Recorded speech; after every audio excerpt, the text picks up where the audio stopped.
This week's update made possible by 81 Grill and Honey & Co. Like one of those deals where you go la la la la la la la la la. Well, that's music, but I think that would be appropriate for this. Okay, yeah, I'm ready. This Are is you ready? music to everyone's ears. Yes. Let's go. Let's do this. This Okay. is, I got something in my eye. Oh, okay. Maybe not. Okay, I'm good. Welcome back. It is, what is this? The third week of... third week, yeah. Third week of August. Yep. We have a new edition. We got some comments that Dr. Woods and I are standing a little too close together, so now we have a barrier between us, Right. so we are being safe. Sneeze guard. And kind of a busy week. We had some things going on at the school, some sports, stuff like... Where do you want to start? Yeah, it's your show. So Okay. I'll start whatever you want to Let's start. start with the big one. This you published this press release or letter Right. this week. Can't read it. It's too bright in here, but Too bright. it's on our website and Facebook page, allaboutHennessey.com. Should be on this. Probably should have that on the school website as well. I don't know I if think I got it it is. on I there. think or not. Todd grabbed it and He's shared pretty good it or at that something stuff. like that. Yeah, He's a pretty good sharer. Pat him on the shiny head. Yep. Okay, so you're going to explain this letter. Well, what we're doing is just letting people know we want to be as open and transparent as we can with what's going on at the school, and this is just to let people know that we kind of the processes that we go through. And the first thing we do when we have a suspected case or a known case is try to make sure that it's accurate. That we've had some tests that we've been told that were positive and ended up actually being negative.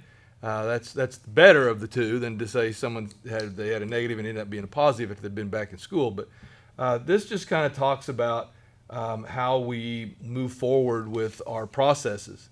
And one that this identifies is that when you are someone that's been identified as a contact, that's someone that's been in close contact, been exposed, back to the old 6 feet, 15-minute rule, those folks are typically notified that day, the student and the parent, that the student cannot come back to school for 14 days.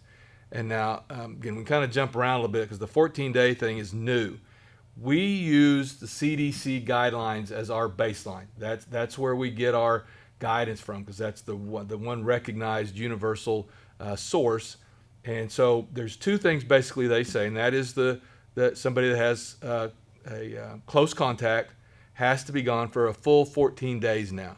Yeah. That has changed. August 20th, you can come back with a negative test. But the theory is, and the logic behind it, is that you can show symptoms of COVID-19 any of the 14 days. It doesn't automatically start on day one. You could go the full 14 days, and on the 14th day, you can be contagious. That's what we were told. It was the guidelines or the reason for setting the guidelines as they are now. Okay. So it wouldn't do any good if you got a negative test on the 5th day of your 14 days if you could still, for the next 9 days, still be contagious. Mm-hmm. So that's why they set them up. Again, not crazy about it. I liked the 14 days or the negative test, but that's no one from the CDC called, and so I didn't get to have any input in that. The other thing was when we talked about the 10 days and the fact that if you're showing symptoms and then you go to the doctor and get a doctor's note or a negative test, then you can come back at that time, which seems a little odd, but that is, again, the logic behind that is, well, if you have a negative test, those symptoms weren't COVID anyway. Mm-hmm. And that's why a doctor would be able to tell if you were someone that knew that doctor and they knew you had allergies and they could identify it and say, oh, you've obviously got allergies, not the COVID, then you would be able to come back to school right away. And keep in mind that Dr. Woods and his staff didn't make this stuff up. This is coming from a higher source somewhere.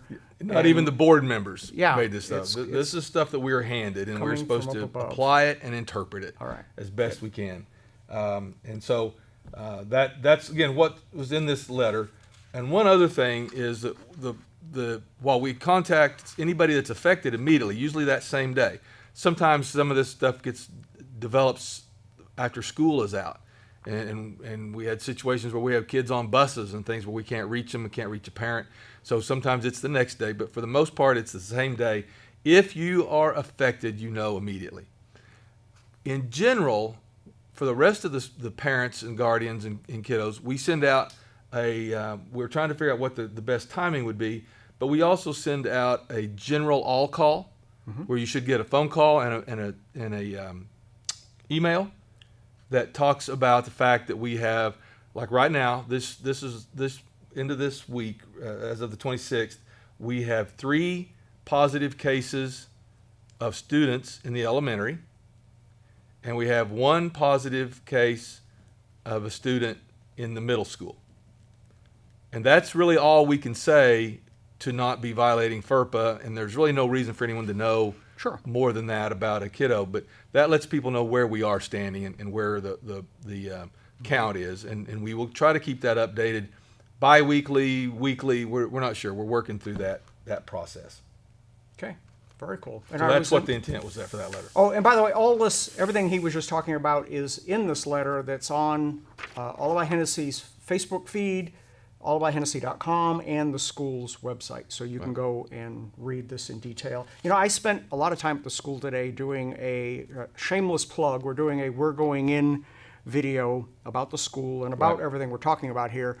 And I was impressed to see how the teachers and children are handling this. I was in the elementary, and the kids all walk with their arms out to make sure they're not closer than at least an arm's length. And everybody had masks on. I was very impressed. They've been great. They're doing a very good job with it. And I again, I'll tell you, that's probably why we don't have any more cases than what we do, is because people are following the guidelines.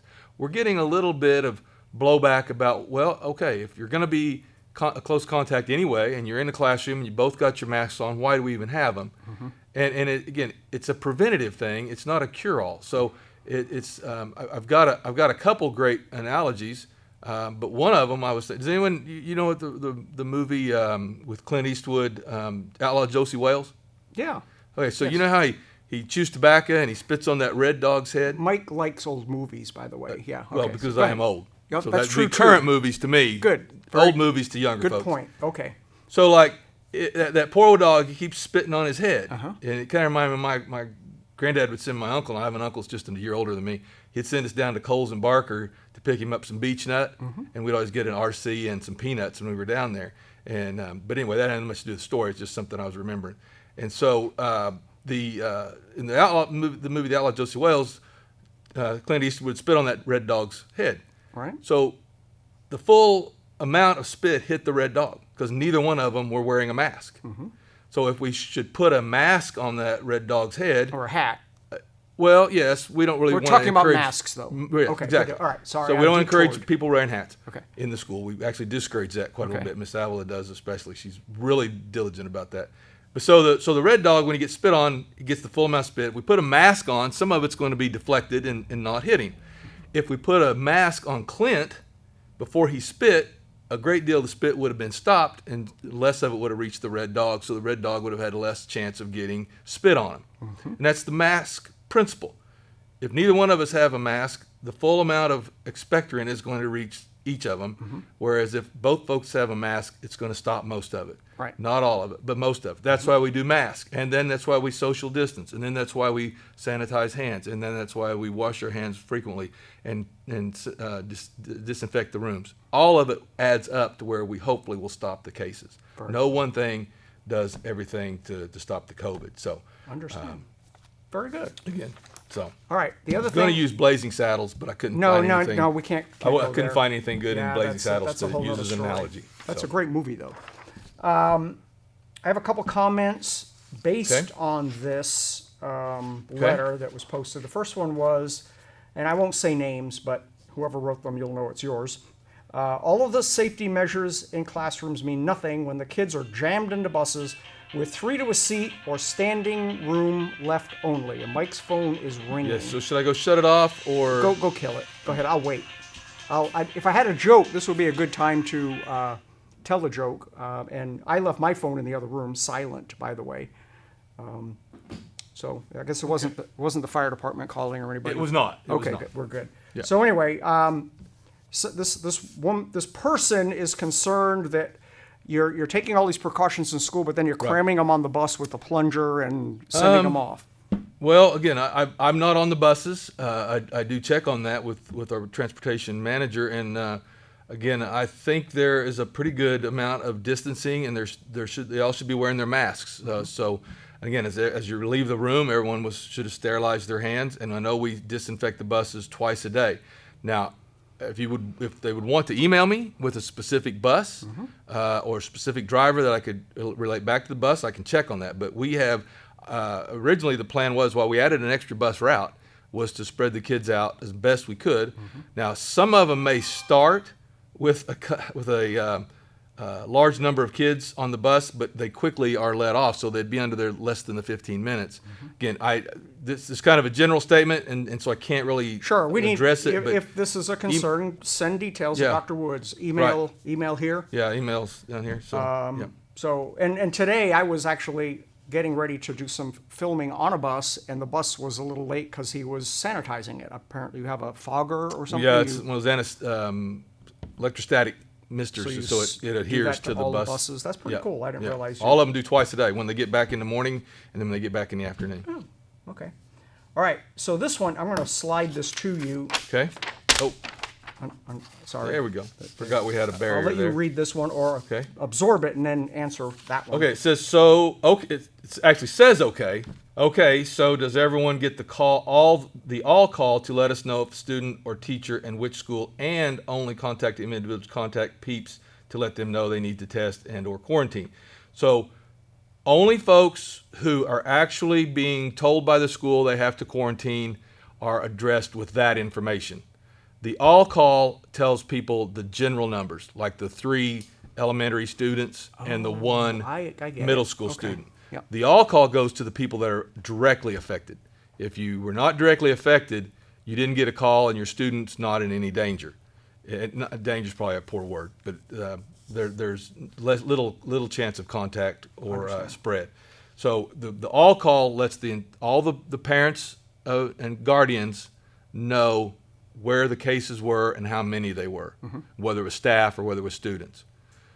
The call that you would get if you had to were a close contact and you were to quarantine is much more in detail. Plus, that information has to go to the Kingfisher County Health Department, and then they would start passing that information along to everyone that has to be close contact and has to be contact traced at that point. Okay. The health department gets very involved in this. I didn't realize I have an acquaintance that had it, positive, and lives in Enid, and the health department actually called her twice. Yes, they will. To do a survey. That was pretty.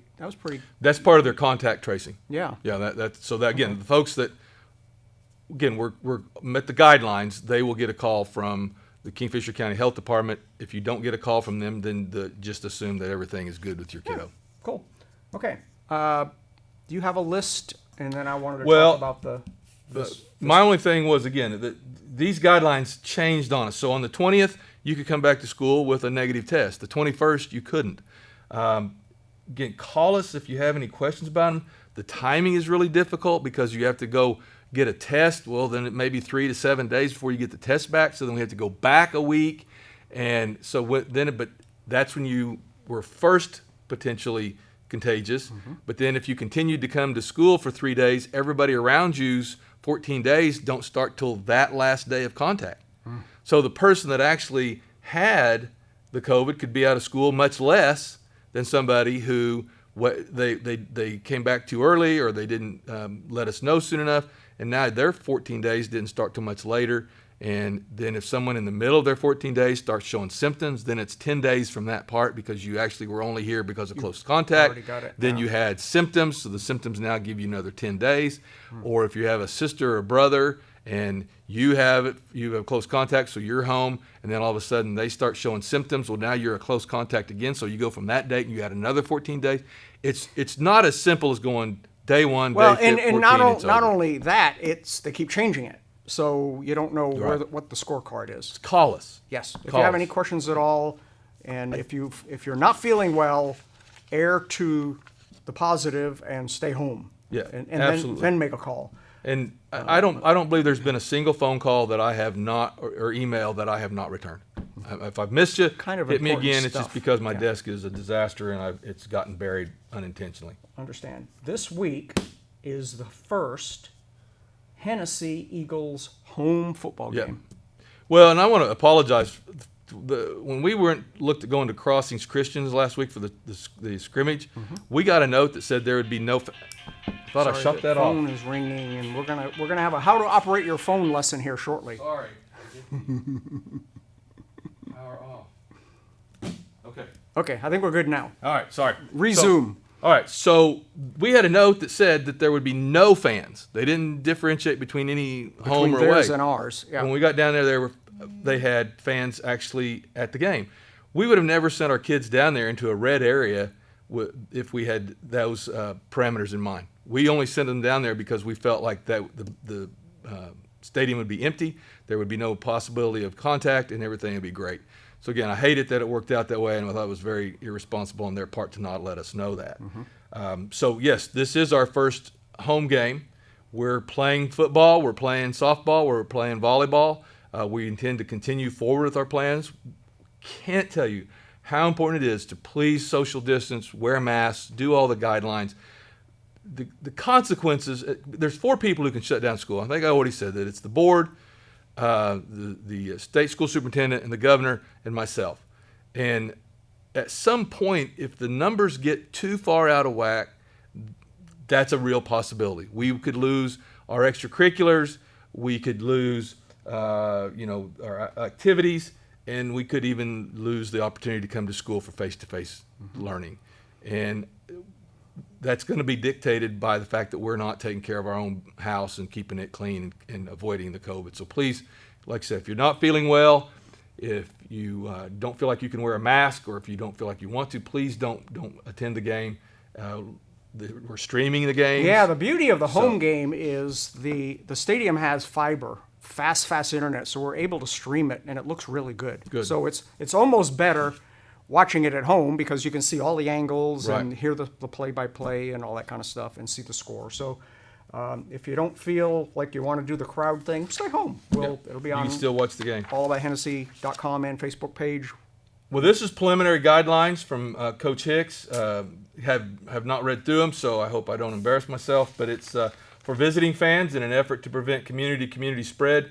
Hennessey Athletics asks that all visitor fans park south of the football field and enter only through the south gate located east of the field house.